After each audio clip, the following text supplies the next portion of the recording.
দিঘির স্বচ্ছ জলে ছোট ছোট ঢেউয়ের ওপর সূর্যের আলো নেচে বেড়ায়।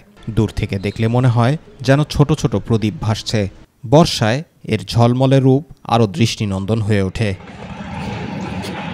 টাঙ্গাইল জেলার ঘাটাইল উপজেলা সদর থেকে প্রায় ৩০ কিলোমিটার দূরে অবস্থিত এই সাগর দিঘি, যার গভীরতা, ইতিহাস আর সৌন্দর্য মুগ্ধ করে আগত দর্শনার্থীদের। যাতায়াতের সময় লাগে মাত্র ৫০ থেকে ৬০ মিনিট। ১৩ একর জায়গা জুড়ে বিস্তৃত এই দিঘিটি পাল বংশীয় আমলের। কথিত আছে, বিশুদ্ধ পানির সংকট নিরসনে রাজাসাগর প্রায় ২,০০০ শ্রমিক নিয়ে এই দিঘি খনন করেন।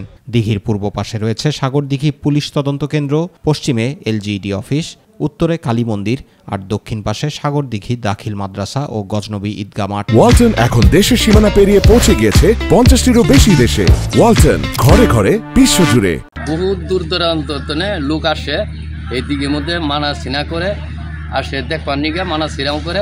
আমার ছেলের মাথার টিমারটা যদি ভালো হয় আমি একটা মোরগ দিতে দিন সাগর দিই। হয়তোবা তাদের এই মানত তাদের পূর্ণ হয়, না হলে তো আমাদের এখানে আইসা এই দিঘিতে মানত করতো না। তবে কালের বিবর্তনে দিঘিটির জৌলুস কিছুটা হারিয়ে ফেলেছে অবৈধ দখল ও অব্যবস্থাপনার কারণে। এলাকাবাসীর দাবি, দিঘির ঐতিহাসিক গুরুত্ব ও সৌন্দর্যকে কাজে লাগিয়ে গড়ে তোলা হোক একটি পূর্ণাঙ্গ পর্যটন নগরী। সরকার যদি নেয়, সরকার কাজকর্ম করলে সৌন্দর্য জায়গায় সৌন্দর্যই হয়। বিনোদন কেন্দ্রটা হলে ইনশাল্লাহ আরো ভালো হবে। এই দিঘিটা আরো দূর থেকে মানুষ দেখতে আসবে। বিনোদন কেন্দ্র হিসাবে যদি তৈরি করা হতো তাহলে সবচেয়ে বেটার হতো, মানুষ দূর দূরান্ত থেকে আসতো, দেখতো।